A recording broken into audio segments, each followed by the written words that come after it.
Sa Malacanang, sinabi ni NFA Council Chair June Evasco na pupulungin ng Pangulo bukas ang rice traders upang makuha ang kooperasyon ng mga ito sa pagtitiyak na sapat ang supply at abot kaya ang presyo ng bigas. Inamin ni Evasco na may hindi pagkakaunawaan sa pagitan ng National Food Authority at NFA Council sa isyu ng pag-aangkat ng bigas o pagtataas sa presyo ng palay, dahilan kung bakit iba-iba ang lumalabas sa balita. Hinihintay niya ngayon ang Commission on Audit Report sa aktual na estado ng rice supply sa bansa. That's why the President will be meeting with big rice traders tomorrow afternoon. Because the President will have a take on that. In fact, if there is a sector in our country that can manipulate the presence of rice in our market, it's the traders. An irresponsible issuance of a statement that there is no more rice in our market would immediately create a reaction on people who do have rice on their hands. Handa na si Pangulong Rodrigo Duterte na muling makipag-usap sa mga rebeldeng komunista. Ito'y sa kabila ng nauna niyang pagdeklara sa Communist Party of the Philippines at New People's Army bilang mga terorista. Sa pagdalo ng Pangulo sa inaugurasyon ng Lisap Bridge Project sa Oriental Mindoro kahapon, sinabi niyang hindi niya tuluyang sinasara ang pinto para makipagkasundo sa mga rebelde. Pero may ilan siyang mga kondisyon sa muling pagbuhay ng peace talks. Kabilang narito ang agarang pagpapatupad ng ceasefire o tigil putukan. Gusto rin ng Pangulo na itigil na ng NPA ang revolutionary government at yung pagsingil ng revolutionary tax o buwis sa ilang mga negosyante. Iginit din niya, hindi siya papayag sa isang coalition government sa mga rebelde. Alam mo, I'd like to address myself first to the NPAs. Alam mo, hindi tayo magkalaban.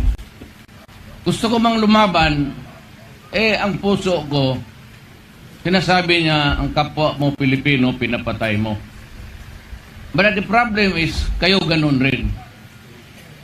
Gusto kong magkaroon tayong mayapang usapan. And so if we can have a middle ground, hindi ko man sinasarahan lahat because hindi totoo yang forever. Paski sa magkakasintahan, ngayon lang yan, bukas paghawakan ng kamay, wala na. Ako po'y ready. I will subsidize the peace project.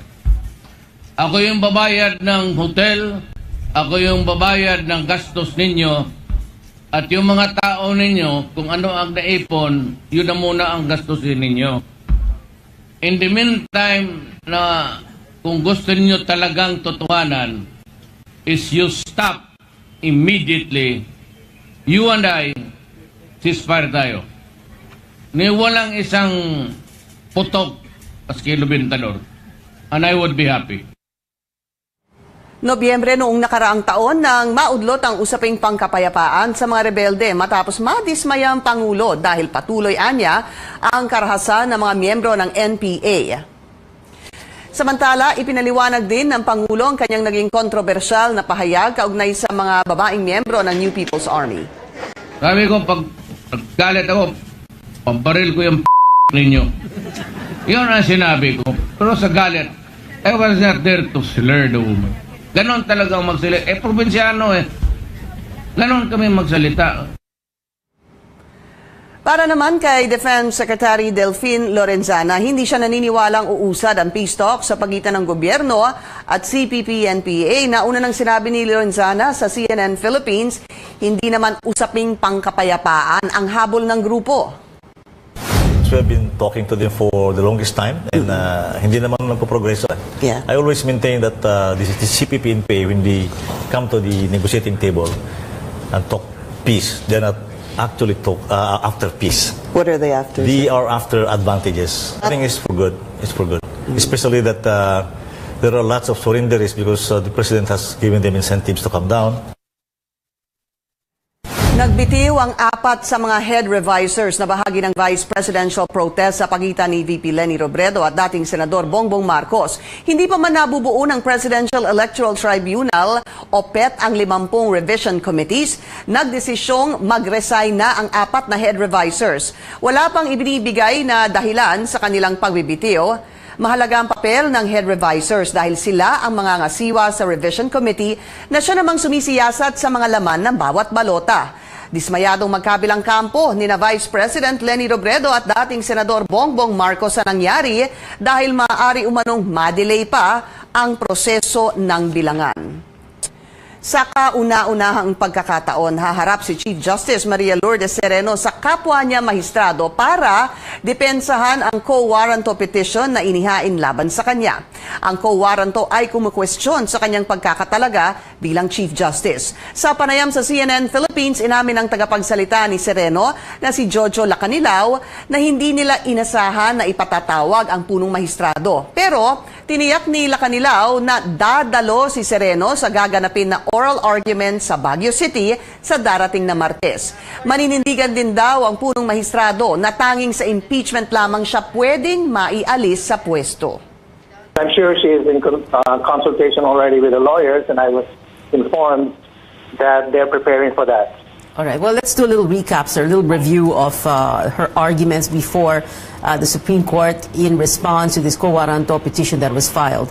Basically, what she's saying is that she cannot be removed from office by her colleagues, and the only way to remove her, an impeachable official in this case, is by impeachment, by a conviction of the Senate sitting as the impeachment court, correct?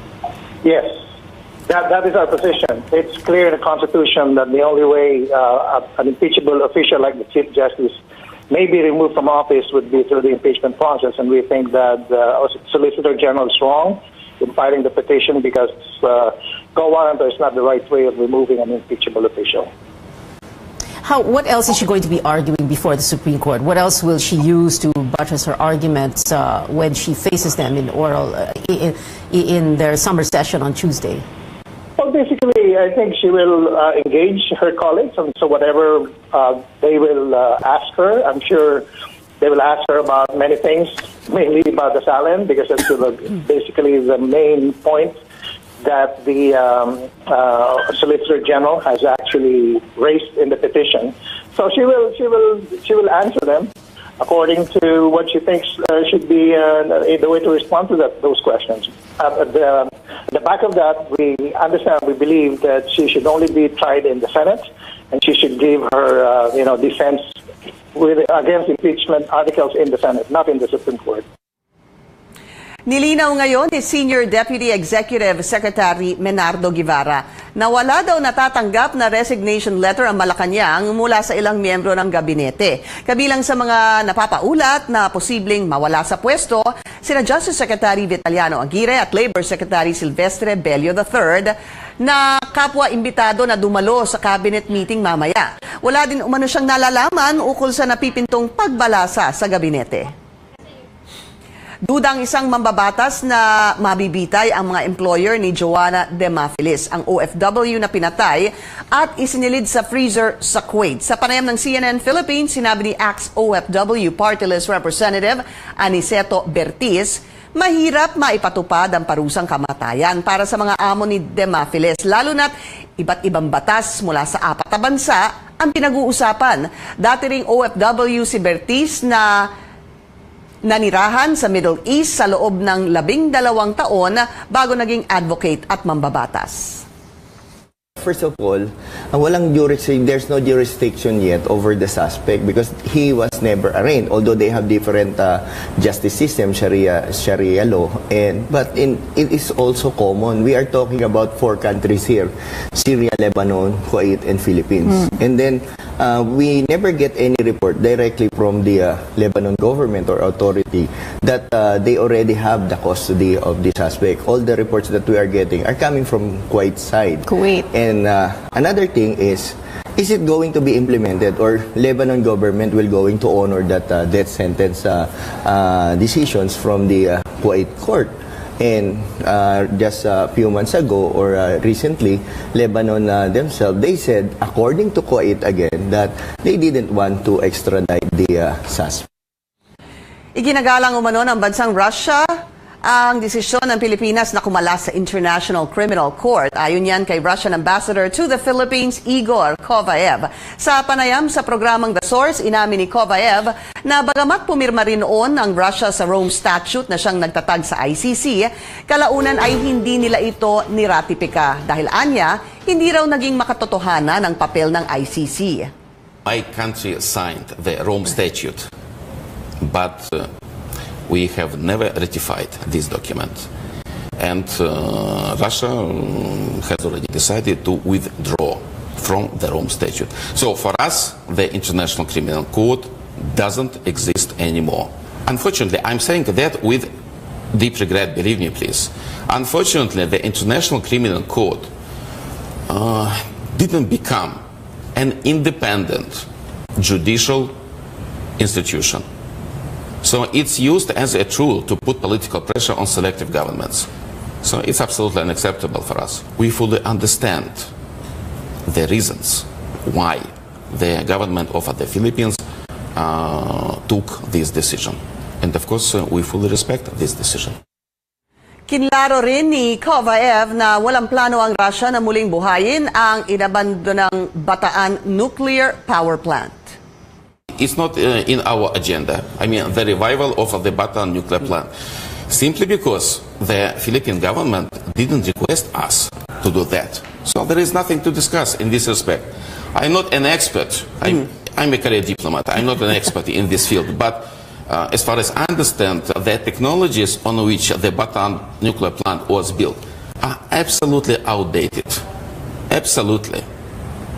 Moreover, the safety standards, international standards, now are much, much higher than the standards according to which the Bataan decades ago, nuclear plant was built. So I think it's not possible at all. Samantala, wala raw dapat ipag-alala ang Pilipinas hinggil sa mga makabagong teknolohiya na ipinagmalaki kamakailan ni Russian President Vladimir Putin. May patutsada pa si Ambassador Kovaev sa isang matagal ng kaalyado ng Pilipinas. I would like to remind you that unlike your traditional ally and partner, my country has never used nuclear weapons or any other weapon of mass destruction. And we have never threatened to use the weapon of mass destruction. President Putin declared a new generation of technologies, not of nuclear arms, but technologies. Muling mapapanood ang aking panayam kay Russian Ambassador Igor Kovaev sa programang The Source mamayang 6:00 ng hapon at 7:30 ng gabi. Sa mga balitang abroad, 3 tao ang sugatan matapos mamarilang isang babae sa headquarters ng YouTube sa San Bruno, California. Ayon sa mga pulis, namatay din ang suspect na maaaring binaril ang sarili kalaunan. Hindi pa tukoy ng mga otoridad ang motibo ng babae, ngunit pinaniniwalaang kilala niya ang isa sa mga biktima. Patuloy pa ring iniimbestigahan ng mga otoridad ang insidente. Nagsama-sama naman ang mga artist ng North at South Korea para sa isang joint concert sa Pyongyang kahapon. Nanood sa performance ang mismong leader ng North na si Kim Jong-un at ang kanyang asawa. Pinasalamatan at nakipag-picture pa sila kasama ang mga artist pagkatapos nito. Ito ang kauna-unahang pagkakataon na muling nakapunta ang mga South Korean musicians sa North Korea sa loob ng higit 1 dekada. Ang nangyaring concert kahapon ang nagmarka sa huling araw ng goodwill visit ng South sa North Korea. At nasa isang London hospital naman ang asawa ni Queen Elizabeth na si Prince Philip. Ayon sa tagapagsalita ng royal family na admit sa King Edward VII Hospital, ang Duke of Edinburgh para sa isang hip surgery ngayong araw. Matatanda ang Agosto ng nakaraang taon nang magretiro sa public service ang 76 na taong gulang na si Prince Philip. At susunod, alamin kung ano ang pahayag ng pamunuan ng Grab ukol sa pinangangambahan ng ilan na taas pasahe sa gitna ng pakikipagsanib puwersa sa Uber. At nakaambang pagsasara ng isla ng Boracay. Matutuloy nga ba? Ang detalye sa pagbabalik ng balitaan dito sa CNN Philippines.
Nagbabalik ang balitaan dito sa CNN Philippines. Ininspeksyon ng ilang opisyal ng gobyerno ang Pasig River Ferry System. Sumamang aming correspondent na si Zian Arcangel sa inspeksyon. Makibalita tayo sa kanya. Zian, kamusta naman ang naging inspeksyon? Pinky, balak magtayo ng pamahalaan ng 17 bagong istasyon para sa Pasig River Ferry System upang mas dumami ang taong makinabang dito. Ayon kay Budget Secretary Benjamin Jokno, layo ng pamahalaan na magkaroon ng 29 na istasyon ang ferry system mula sa kasalukuyang 12 istasyon sa 2022.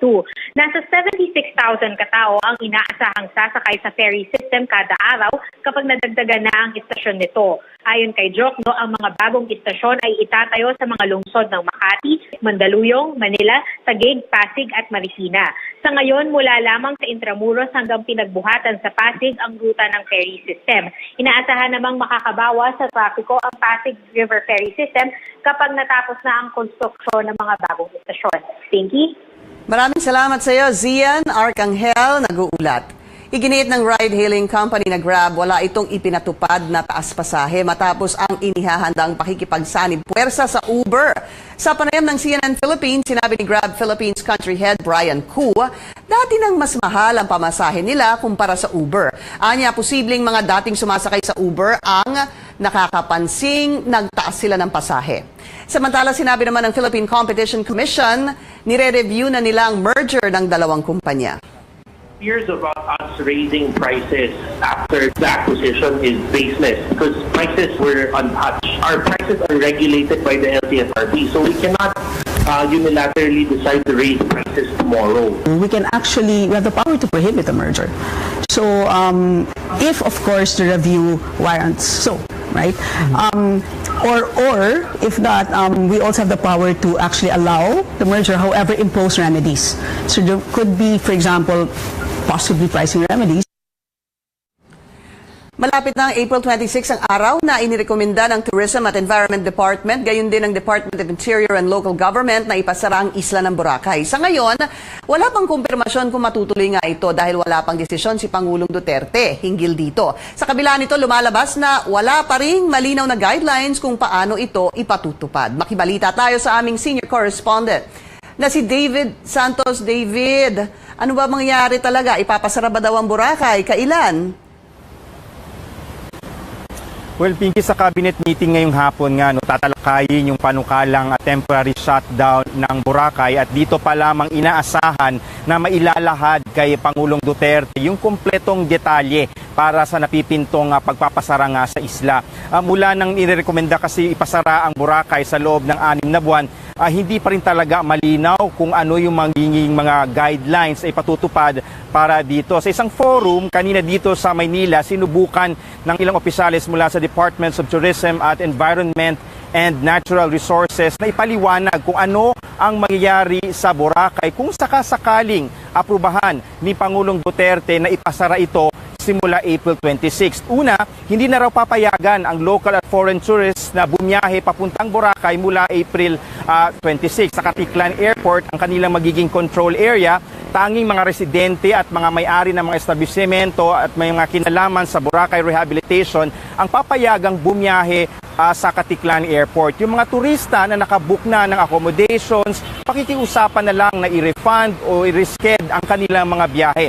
Aminado ang gobyerno na hindi ito magiging madali lalo na sa bahagi ng mga tourism establishments, pero ginigit nila na matindi ang pangangailangan na ma-rehabilitate ang Boracay base sa pinakitang pag-aaral ng Interagency Task Force. Ayon sa DENR, sinulatan na nila mga may-ari ng may 100 establishmento at tahanan mula Station 1 hanggang Station 3 na lumalabag sa environmental laws. Sinabihan na rin silang mag-voluntary demolition na lamang kung alam nilang lumabag sila sa batas at huwag nang antayin pa na umaksyon ang gobyerno. May mga establishmento na compliant naman sa mga ipinapatupad na batas ang mananatiling operational o bukas pero para na lang ito sa mga residente ng Boracay. Thank you. David, ano daw mangyayari doon sa mga empleyado, libo-libo yan, at mga trabahador dyan sa isla ng Boracay kung matuloy nga itong temporary shutdown?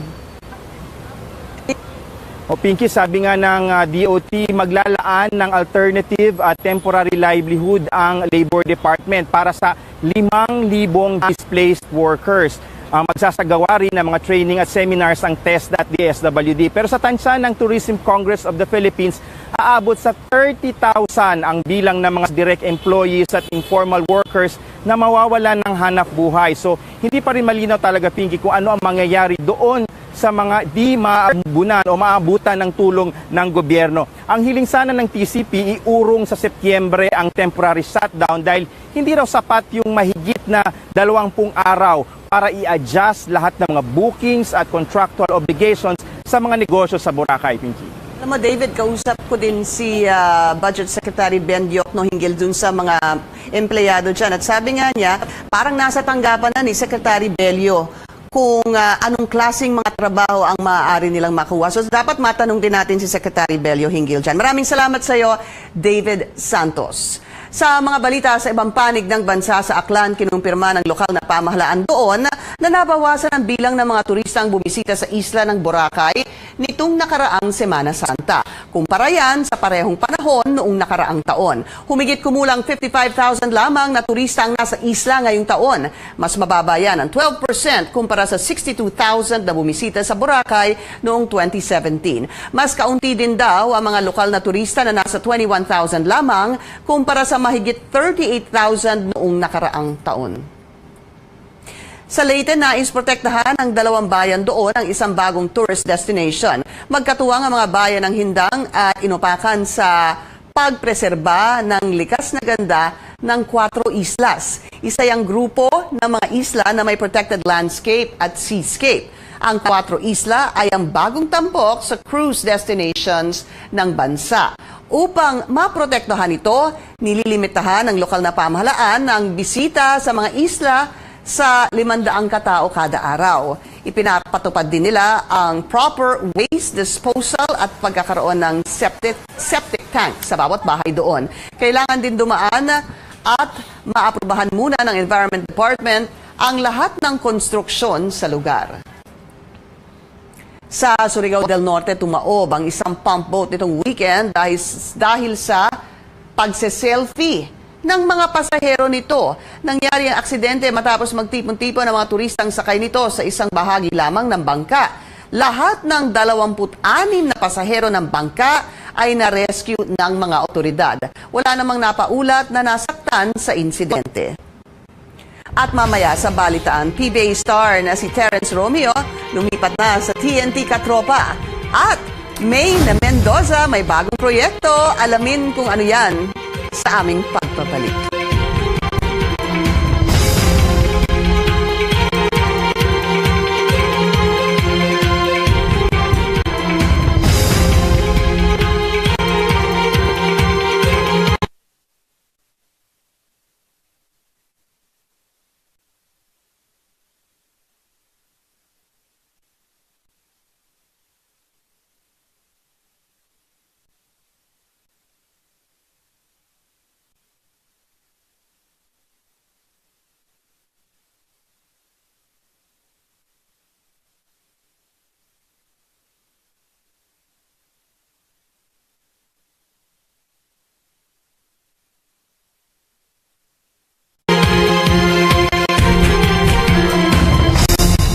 Kayo nanonood ng balitaan sa CNN Philippines. Parte na ng TNT katropa si dating Global Port batang Pierre Stargard Terence Romeo. Ito ay matapos mag-trade ng dalawang koponan ng kani-kanilang manlalaro. Kasamang lumipat ni Romeo sa TNT si Yusef Taha at bilang kapalit napunta sa Global Port si Mo Tautua. Matapos ang trade, nag-post sa Instagram si Romeo ng pasasalamat niya sa kanyang dating koponan at fans.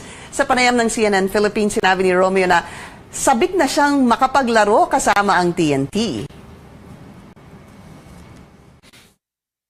Siyempre, unang-una, di ba, parang medyo nakakapanibago. Doon ako nagsimula eh. Pero yun nga, lahat naman ng mga nangyayari may dahilan. So, ngayon excited ako na makatulong sa TNT. Excited ako na ma-share ko yung mga nalalaman ko and matuto ako dun sa mga veterans, lalo na kay Coach Nas. Ganun din kala Kuya Jason, kala Kuya Kelly, kala Kuya Ryan. So, yun, sobrang excited ako maglaro na makasama sila.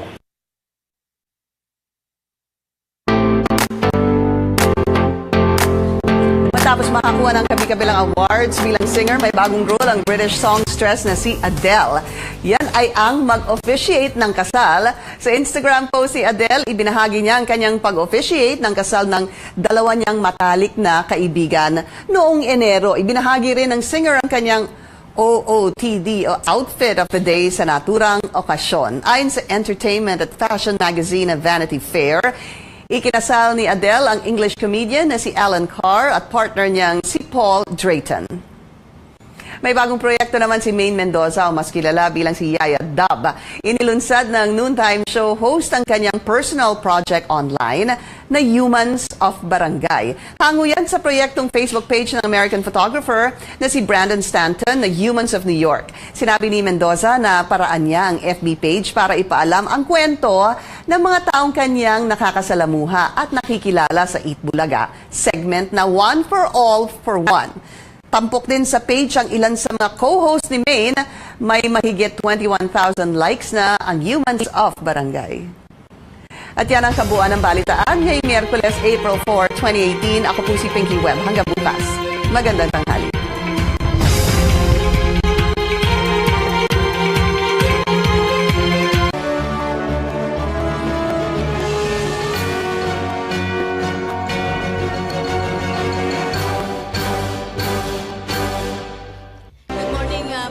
Press corps and guest. Let's have Senior Deputy Executive Secretary Menardo Guevara. Good morning, sir. Morning. Good morning, ladies and gentlemen of the Malacanang Press Corps. Today's briefing promises to be more interesting than the last one. Our resource person for today is Cabinet Secretary Leoncio June Evasco Jr. As the chairperson of the National Food Authority Council, he will share with us updates on the issues regarding NFA rice. Sec. You have the floor.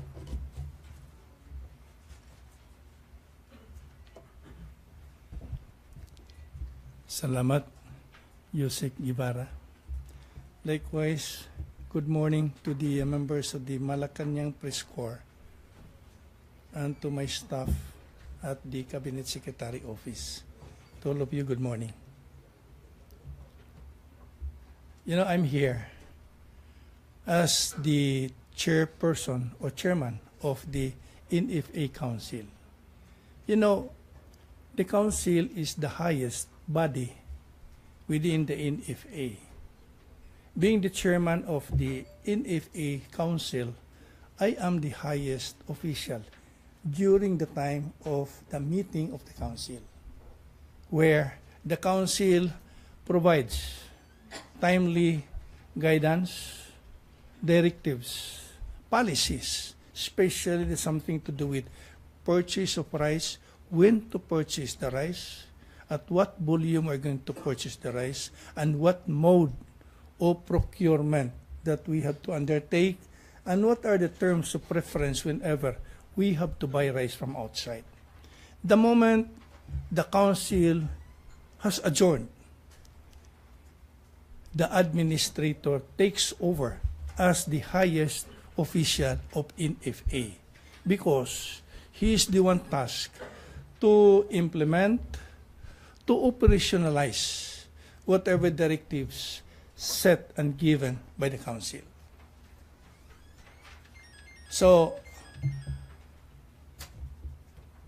during the last meeting of the Council where the President attended, there was an order from the President that first, there should only be one mouthpiece coming from the NFA, and it is only the chair, so as not to confuse and to create panic among our people regarding rice. Second, the President said that it's better to have more rice than rice lacking in our market. So these are the major guidelines the President made during that meeting last March 19 in Malacanang. After that meeting, we have to follow up the discussion on the purchase of rice. Right there and then, the Council has given the directive to the management to immediately prepare for the procurement of rice using the G2P mode of procurement.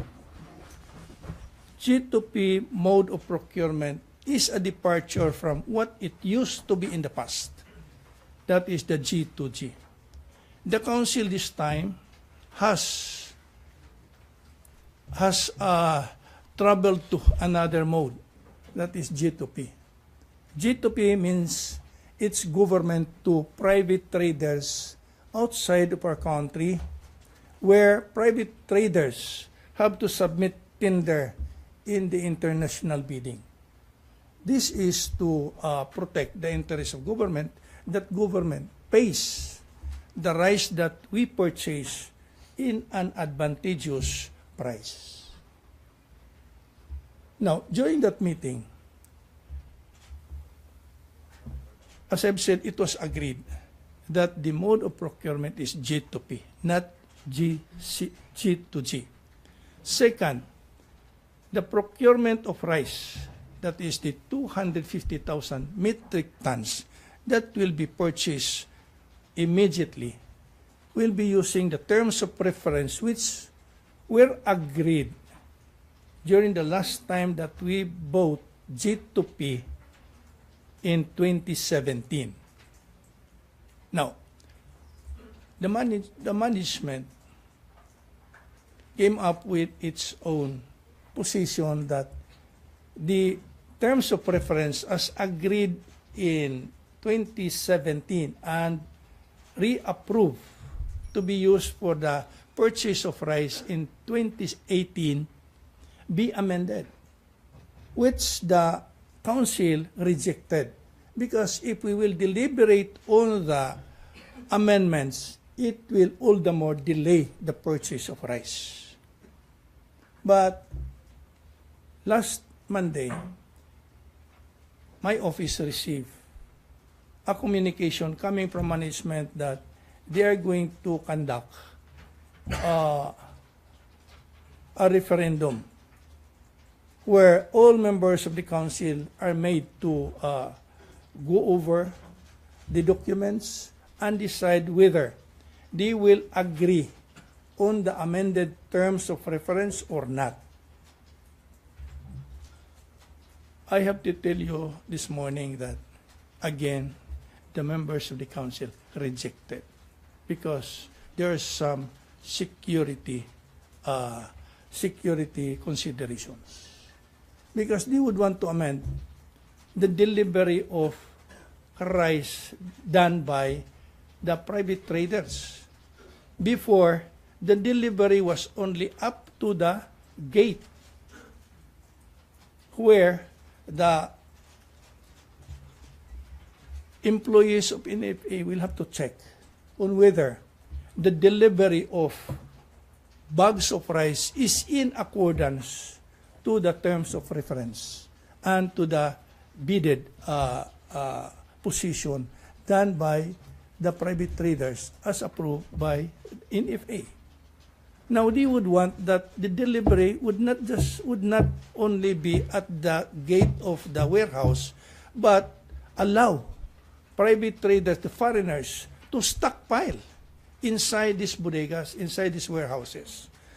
Now, we don't want to succumb to such position because this has security implications. Second, how will we know? How will we know the old stocks and the new stocks that will be mixed? We have no control over that. That's why the council members rejected this position. I am not the council member. I am not the council. But the council is made up of representatives coming from NEDA, coming from Central Bank, coming from DOF, coming from Land Bank, coming from DTI, coming from the representative of the farmers' organization throughout the country. This is the council. These are the members of the council. I am not the council. I only preside during the meetings of the council. That's why the president asked all of us during that meeting in March 19 that there is only one voice that should come from NFA. It should be the voice of the council chairman. The way things are now, there are so many voices, thereby muddling, confusing the issue on rice and creating panic on the part of traders and on the part of consuming public of rice. Why are they doing this? They only know the reason why. Because as far as the council is concerned, we don't have any disagreement with management because the council members are just being aware and true to the mandate given to us that we have to protect the Filipino people, that there is always rice on the table, and rice is not just only affordable but available at all times. And it should be both. If we have to buy this from outside, it should be both in an advantageous price set during the bidding. So thank you very much. Okay, Secretary Evasco. MPC questions for Secretary Evasco. Unahin ko muna si Rose Novenario, sir. Ang question niya, kailan daw po magtutugma ang pahayag ng office ninyo at ng NFA? Magtutugma lang ito kung they will follow what the President has ordered, that NFA should stop issuing statements which will try or which will attempt to muddle the issue on rice and thereby create panic.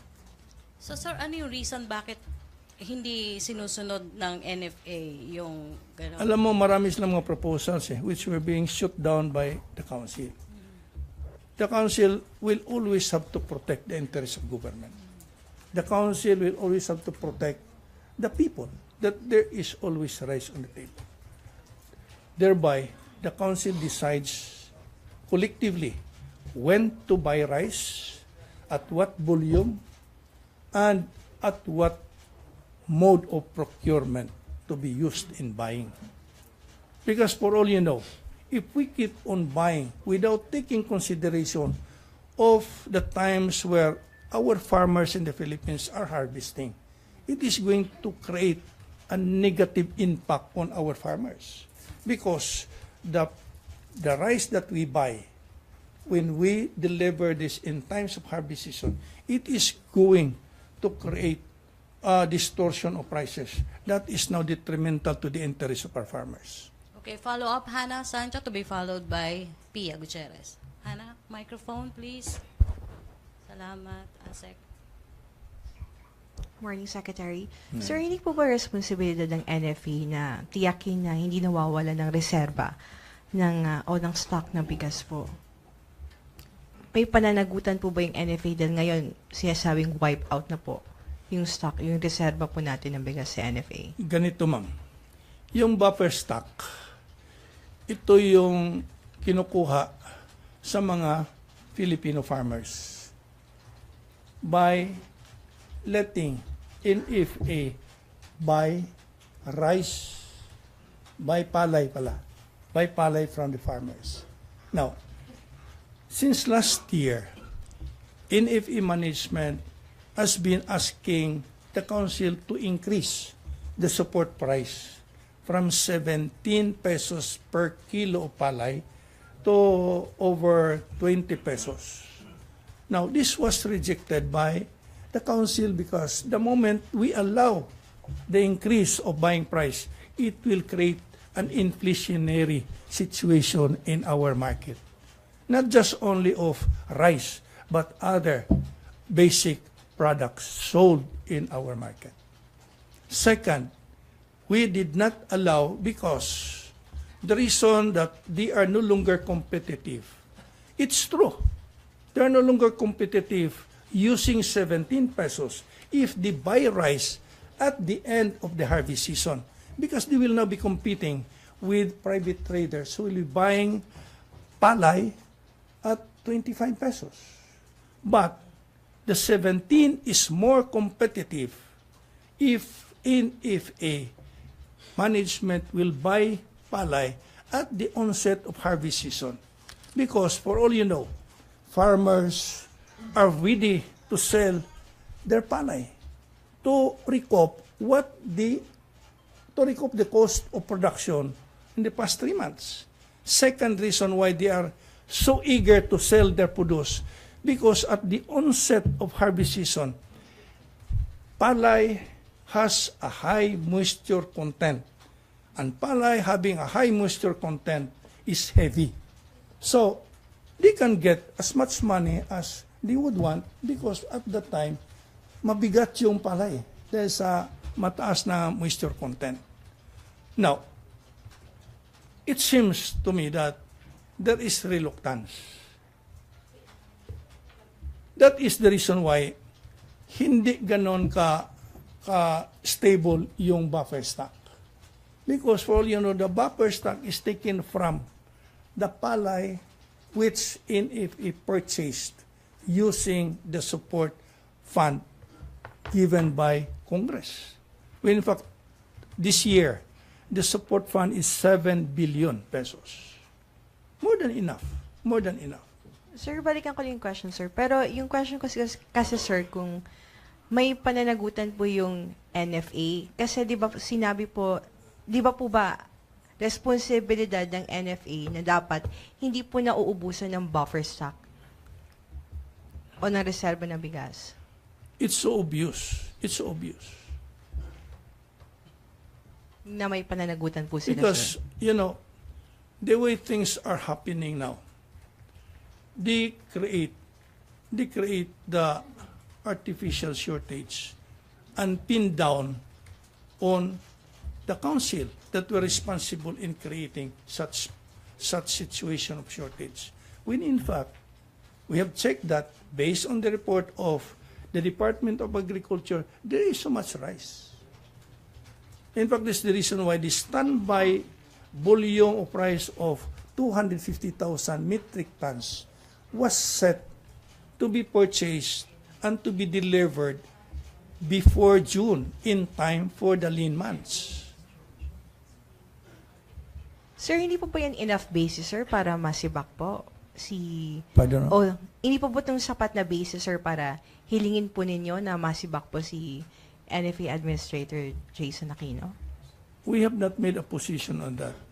If there are some sectors calling for his removal, it should be the President who should react on that.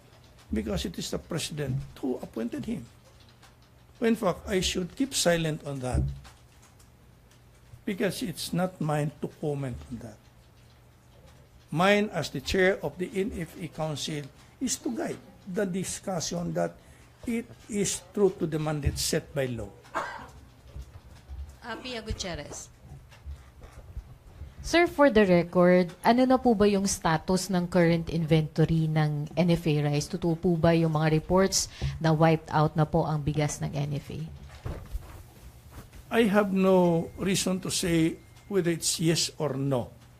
That's why, first, the Council passed a resolution last February to ask COA to conduct a special audit to find out whether NFA is buying rice at a proper timing. Meaning to say, whether NFA is buying it at the onset of harvest season.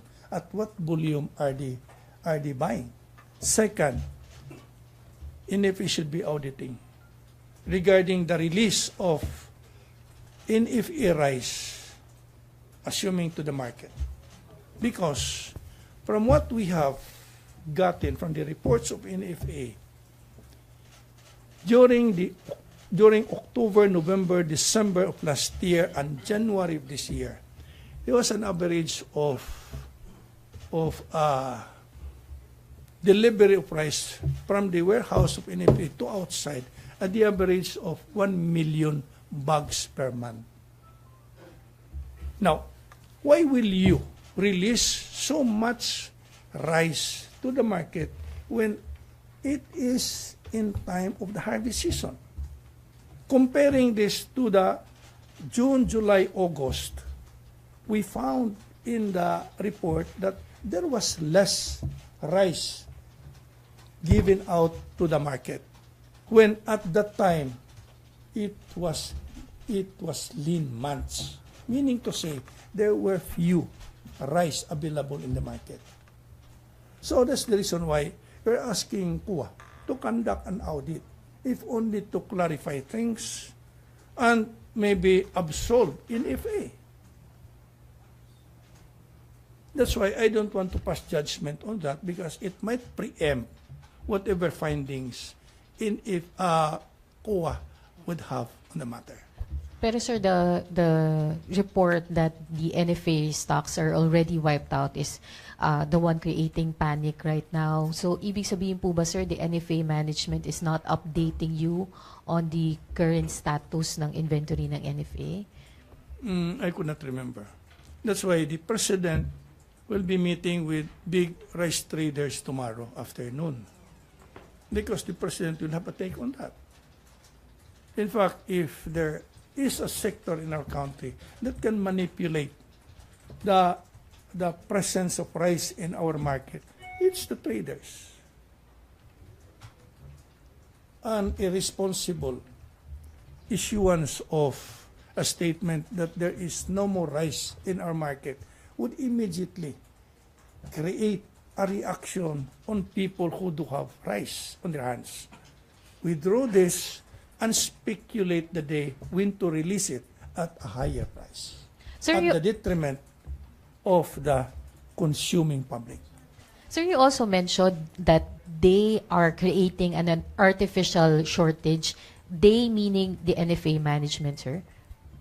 Of course, with their statement. Well, they are not the ones creating it, but the reaction to their statement would eventually make the traders withdraw the rice to speculate on higher price of rice in few weeks from now.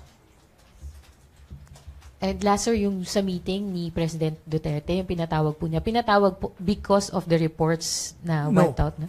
During the March 19 meeting, it was proposed by the Department of Agriculture Secretary that rice traders should be called and let the President talk to them so that we can preempt whatever plans of these traders, and we can ask the traders to help us rather than take advantage of a situation to make money at the expense of the consuming public.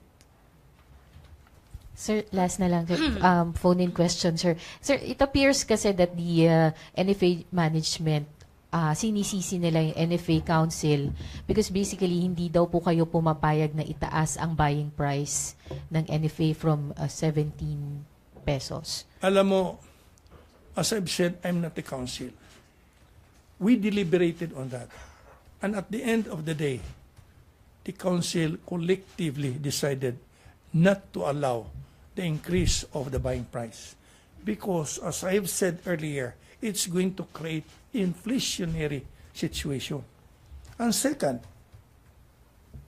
the 17, as I have said earlier again, is good enough to buy rice if you do it early at the start of harvest season, not at the end of the harvest season.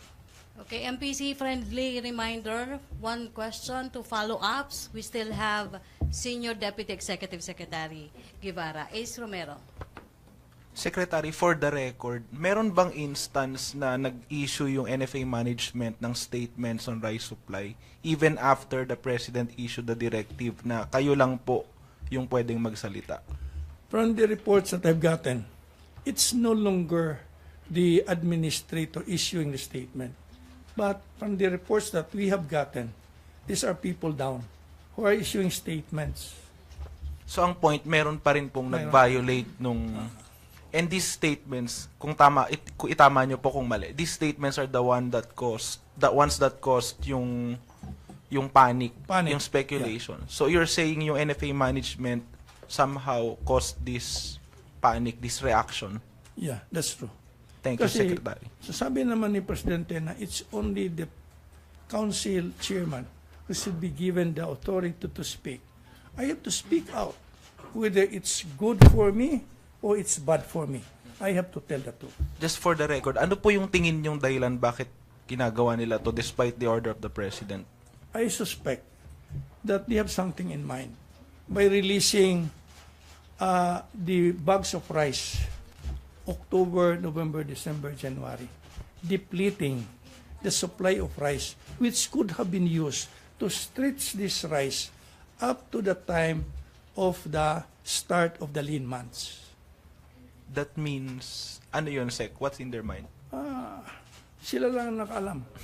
Basta, okay, thank you. ang lumabas dyan sa report nila, may malaking volume ng bigas lumabas from October, November, December, January. At saka, yung June naman, July, August, maliit lang ang lumabas. When it could have been the practice that marilisa na yung malaking volume at the time of the lean months. Bakit dito maraming bigas bakit lumabas ang marami? Thank you, Secretary. To be followed by Henry. Sir, good morning po. Sir, just to be very clear about it, sir, and as far as the council is concerned, may shortage po ba, sir? May wipe out na po bang nangyari, sir? From the reports of DA Secretary, during that meeting of March 19, there's nothing to fear because there is rice. Because according to the DA Secretary, it's only now that they have a big harvest from the Filipino farmers. That's why there was no panic on our end. Because the purchase of rice is timed to arrive on May in time for the start of the lean months. Pero sir, yung NFA rice po? Mayroon man talaga kasi bakit mayroong NFA rice? Yung quantitative restrictions, the MAB. Nagdating na dito last March, 501,000 metric tons. At saka ngayon naman, we're ordering NFA to purchase the 250,000 metric tons. That is set to arrive in time for the lean months, that is before June. So, there's nothing to worry. Kaya lang, we have to ask the traders na ipalabas yung bigas. And we will ask OWA to audit. And secondly, kung sabihin naman na mahirap ibili dahil mababa yung buying price ng NFA, we will give incentive to whoever will sell palay to NFA. They will have 1 kilo in exchange. 2 kilos of palay sold to NFA will entitle to the seller of 1 kilo rice allocated to them. Sir, quantitative na lang, sir, kasi a few weeks ago, ang sabi po is a month ago, 1.5 to 2 days na lang yung buffer stock. At what level na po yan now? Has it reached zero? Or Wala pa naman. Wala pa. It's 0.35. 0.35. 0.35. Day. 0.35 day. Sige, sir, quick follow-up lang, sir. In the event po, God forbid, magkaroon ng calamity in the next few weeks, ano po ang i-supply natin na bigas dun sa mga ngailangan? We have to proactively think about it. In fact, I have to meet the council members about this because this is a new development. Okay, And we'll be asking the police to check whether it's true or not. last three na lang tayo. Henry, Tuesday, Deo, and Ralph. Last four. Secretary, good morning. Good morning. Galing po sa inyo ang pahayag mismo na ang NFA ang pinagmumulan ng pagpapakalat ng mayroong rice shortage. Tama po ba? Opo. Ngayong galing po mismo sa NFA ito, hindi ho ba ninyo naiisip na imungkahi ang pagbuwag sa ahensyang ito? In fact, during the last meeting of the council, we were informed by the Department of Finance that there is a proposed bill for the doing away with the quantitative restrictions, because we are allowed by WTO to purchase rice to the minimum access volume of 805,000 plus metric tons every year. Now, Department of Finance, with the support of the Executive Secretary, would want to do away with the quantitative restrictions. Hayaan na lang ang ating mga private traders to buy rice and to sell rice here, where they would be governed by the law of the supply and demand. But there was an additional proposal that DTI should take the regulatory function over these private traders. Meaning to say that DTI will have to put tags on the rice that this is done by private traders and put under the SRP, suggested retail price. Kasi alam mo naman dito ay magkano lang ang bentang bigas niyan sa labas. So based on this selling price of rice from outside, makompute na rin dito, including the profit of private traders, how much this rice should be sold in our market. That is friendly to our consuming public. In other especially words, the poor. Secretary, ikinukonsidera ho ang pagbuwag na sa NFA? Kinukonsidera na yan. Now, regarding the abolition of NFA, NFA could only be abolished first if we have enough rice produced in our country to feed our people.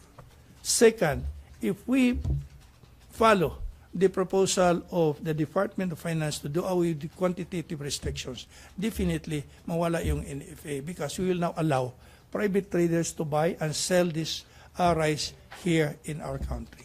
Ngayon pong marami ho ang namumroblema ang mga mamimili. Ano ho yung immediate and doable solution na nakikita po ninyo sa Konseho at ng Malacanang para yung mga naghahanap ng murang NFA rice ay kaagad-agad po ay matugunan ang kanilang problema? Ang una talaga dito, for medium term, i-fast track yung pagbili ng bigas. Second, there should be an incentives that should be given to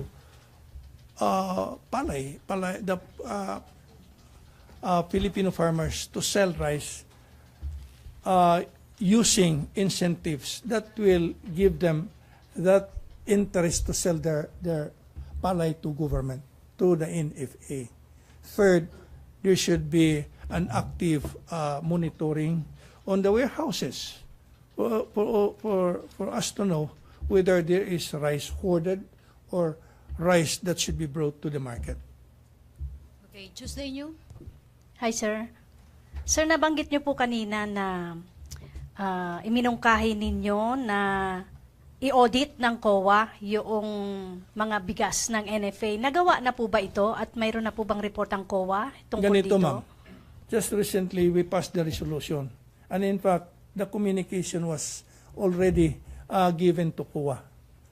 Now, we will be meeting with COA to discuss on the nitty-gritty regarding this audit. What would be the scope of the audit, the time frame, parang ganun ba? So wala pa po Wala result? pa. Opo. In fact, I asked my ASIC to go to COA tomorrow to set the time frame Alright. and the contents of such audit. Another question, sir. Nabanggit din po ninyo na ikinukonsidera na ang pagbuwag sa NFA. Pero mangyayari lamang po ito, sabi ninyo, kung mayroon ng sapat na supply ng bigas ang bansa. Hindi po kaya yan yung dahilan kung bakit pinalalabas ng NFA, katulad ng sinabi ninyo, na kokonti ang supply para hindi sila mabuwag? Ikaw ang nagsabi niyan.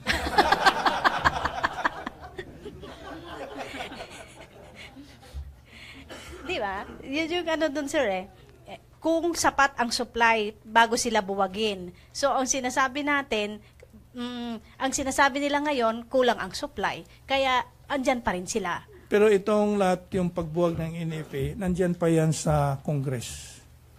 To be considered pa yan.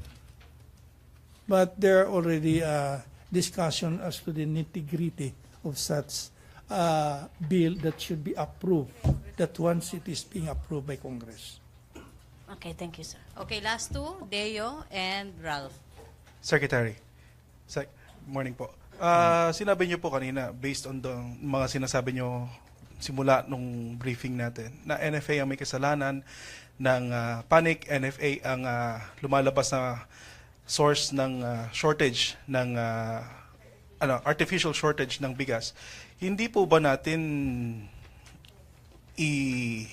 kakastiguhin ang NFA dahil po doon sa ganitong nangyayari, sa panic na they created?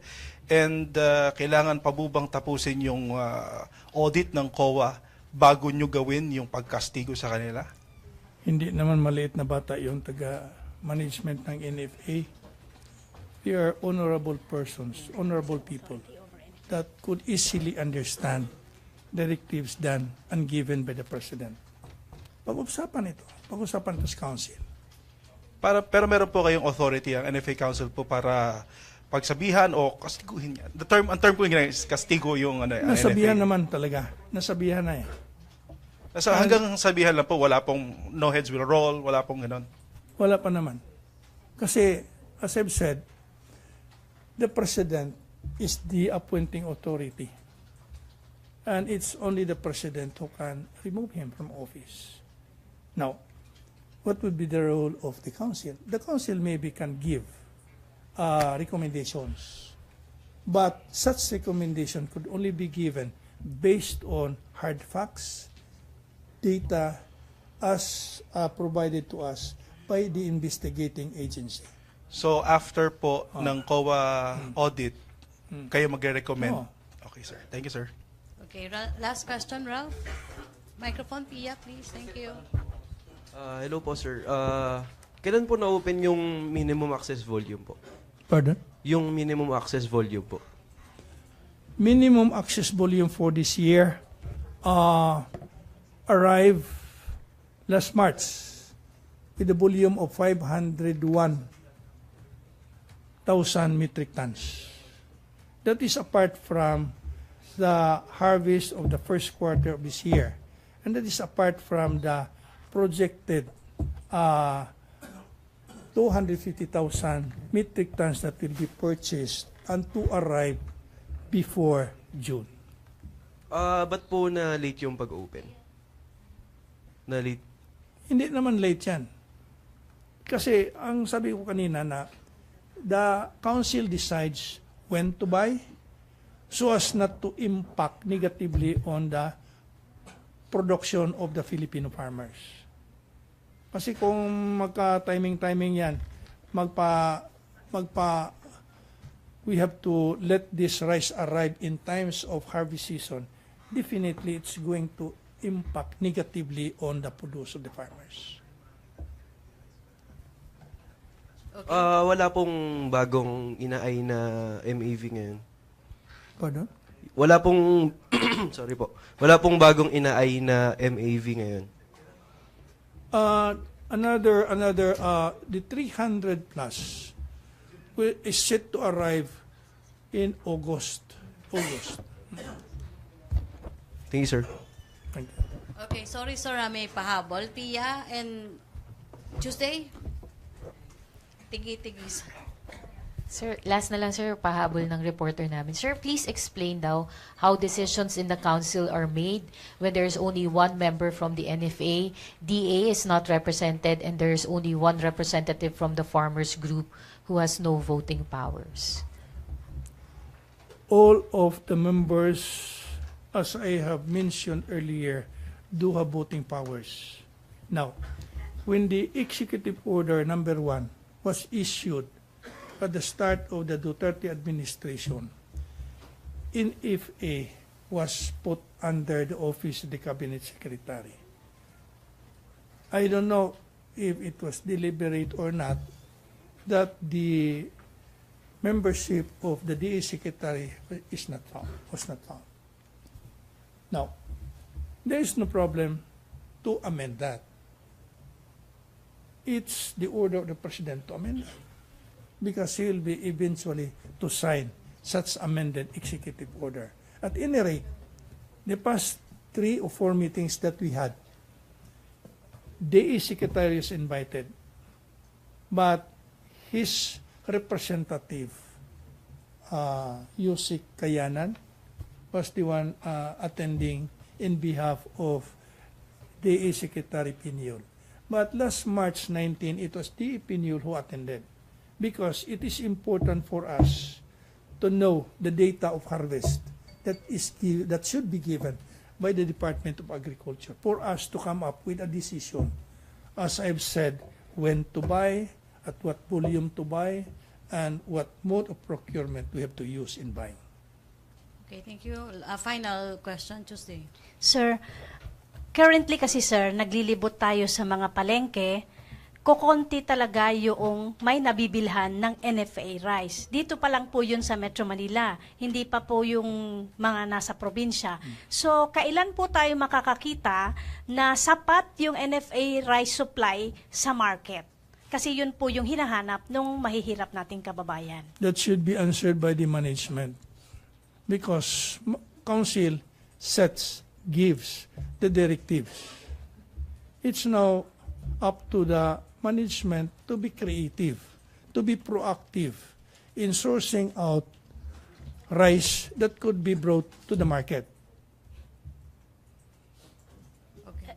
Last natin, clarification lang sir. Dun sa 0.35 day na supply ng NFA, mga gaano karami po yun o ilang bags yun? Mga 200,000. 200,000 bags. Sa Metro Manila lang po yun. Throughout the country. Throughout the country. So kulang That na nga. is, if there is no 0.35 rice produced tomorrow.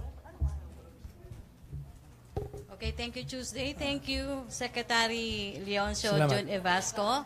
Salamat. Let's now have Deputy Executive Secretary. Thank you.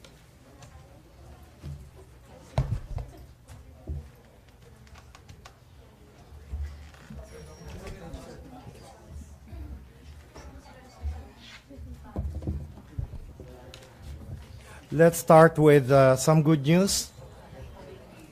On the Moody's report on the Philippines, we welcome the latest announcement of the Moody's Investor Service, quoting its report, quote, FAQ on overheating risks, quote unquote, that the Philippines is one of the fastest growing economies in the Asia Pacific in 2017, and the second fastest among BAA rated sovereigns globally. Overheating risks, the Global Credit Watcher adds, are not yet material. Moody's cited our increasing working age population, rising productivity levels, and better infrastructure as factors that would mitigate overheating risks. Another piece of good news on the World Trade Organization, or WTO, Fifth Trade Policy Review.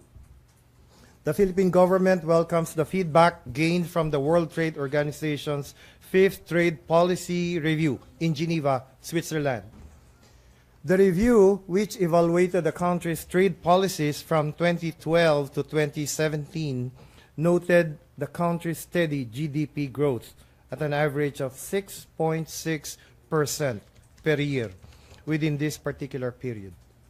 Likewise, the country's total trade in 2017 amounted to US dollars 142 billion, up by 10% from 2016. The Philippine delegation also put forward critical reforms that it is presently working on, like the Customs Modernization and Tariff Act and the Philippine Competition Act. Of course, these are now laws, no? Among others. In addition, WTO Trade Policy Review report highlighted the Philippines' strong commitment in strengthening the global trading system, as well as its active role in advancing negotiations for fisheries subsidies and micro, small, and medium enterprises, or MSMEs. We can now discuss other matters if you wish. Okay, Tuesday New? Sir, hi po. Tuesday. Sir, yung information circulating na Secretary Vitaliano Aguirre is good to go na raw po. Ano po ang confirmation dito? And another one is mayroon na raw din pong resignation letter na isinabmit si Labor Secretary Silvestre Bello last Monday to the President. Natanggap na po ba ito at ano po ang response ni Presidente? The Office of the President has not received any letter of resignation from either Secretary Bello or Secretary Aguirre. And the President has just returned from his Holy Week visit to his hometown, and he has not given any statement regarding this matter. Follow-up lang, sir. So, we expect, sir, that both of them will be attending the cabinet meeting mamaya po? Yes, of course, they have been invited to attend the cabinet meeting this afternoon. Thank you, sir. Okay, follow-up. Maricel Halili, TV5. Hi, sir. Good morning. Sir, how satisfied is the President with the performance of Secretary Aguirre? He has been generally satisfied with the performance of the Secretary of Justice.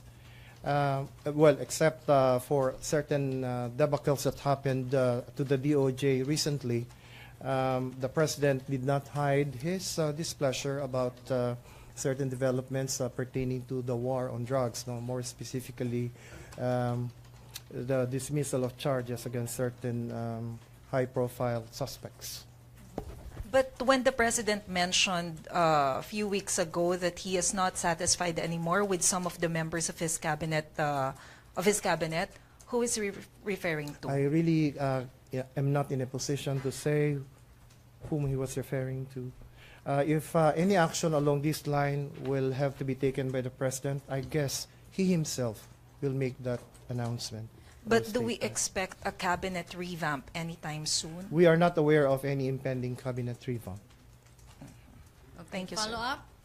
Other issue, Laila? Good morning, sir. Sir, on the Supreme Court directive to submit the PNP reports on the Oplan Tokhang operations, what does the palace think of this? Do you have any concerns about this, considering the earlier reluctance of the government to share these reports? The Office of the Solicitor General has argued that there are certain security concerns that need to be addressed in connection with this matter. But since the Supreme Court itself has apparently made a final order for the production of these particular documents by the law enforcement agencies of the government, I guess we have no other alternative except to comply, subject probably to certain security checks or requirements that must be complied with and observed. Sir, will Malacanang direct the PNP to submit this report? There is no need for Malacanang to direct the PNP. You expect them to comply with it? Yes, of course. If that's the final order of the Supreme Court, all agencies of the government bound by that order are supposed to comply and follow. Sir, do you think the submission of these reports would have any effect, adverse or otherwise,